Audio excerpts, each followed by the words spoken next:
He almost got knocked out in the second. A couple other rounds, Ryan hurt him bad. Hurt him to the body a few times. You know, we had him on the run all night. We could see, you know, sometimes the guy just runs so much it's hard to catch up to him.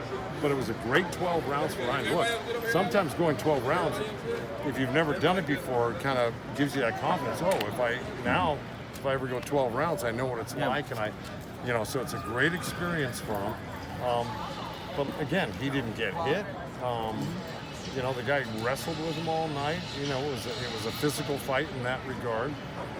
You know, but Ryan went to school. I'm sure he learned a lot. We're going to watch the tape of this fight, and we're going to dissect it. And we're going to go, here's what we could have done more of, or maybe less of. You know, but there's certainly usually more things you could have done.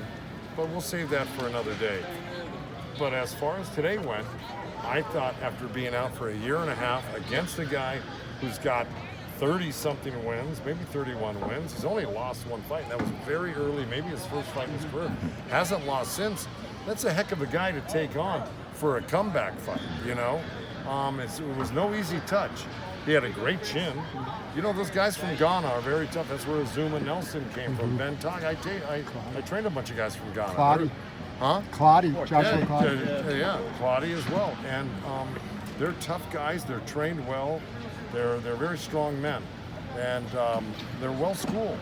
So, you know, I knew right at the people go, oh, it's a 1 or 2 round knockout. I go, no, I don't think so.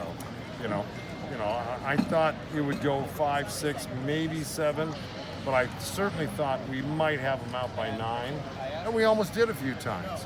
But the guy was in great shape. He came in great shape. He took a good punch. He survived good punches, but he also held on smartly. He moved around. Some would say ran smartly. So he fought a smart fight in terms of surviving.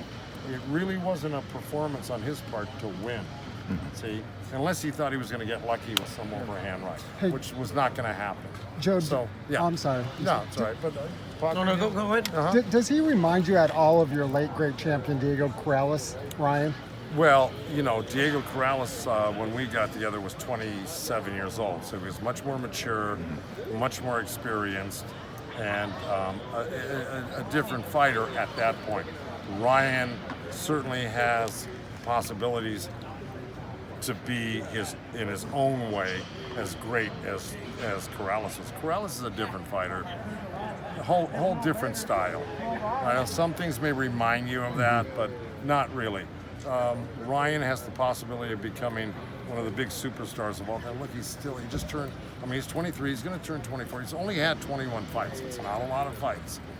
It's the first time he's gone 12 rounds ever. This kid is growing right now, mentally, spiritually, physically, in every way. Give him a couple years, and it's going to be over. It's going to be over. Ryan's always gunning for a knockout. What did you tell him when Tagoe just refused to engage? What were you telling him? Look, you can't say go for the knockout only. You know, you have to tell him how to go for a knockout, and that's what I was telling him. You know, you gotta work your jab. You gotta work your way in. Don't back out a lot. So after a certain point, when the guy's running, why even back away from the guy? So just keep the pressure. And sometimes you got to keep a pressure on a guy and be relentless about it.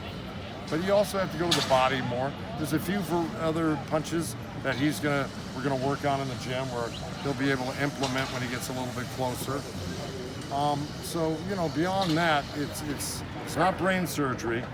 Keep your hands up, keep the pressure on a guy like that. Don't let him run around you. Try to cut off the ring, get to his body, because if you swing for his head, you're likely gonna miss, because he's got really good head movement. And we accomplished most of that. We just didn't knock him out, but we almost did.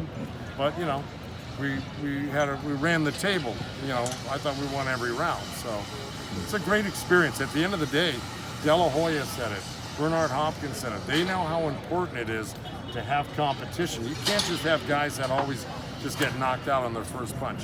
To grow in this game, you need to fight guys that can test you, test your conditioning, test your mettle, test your heart, test your skills. And I think this guy did all of that tonight, and we still came out on top rather handily. So it's a great experience.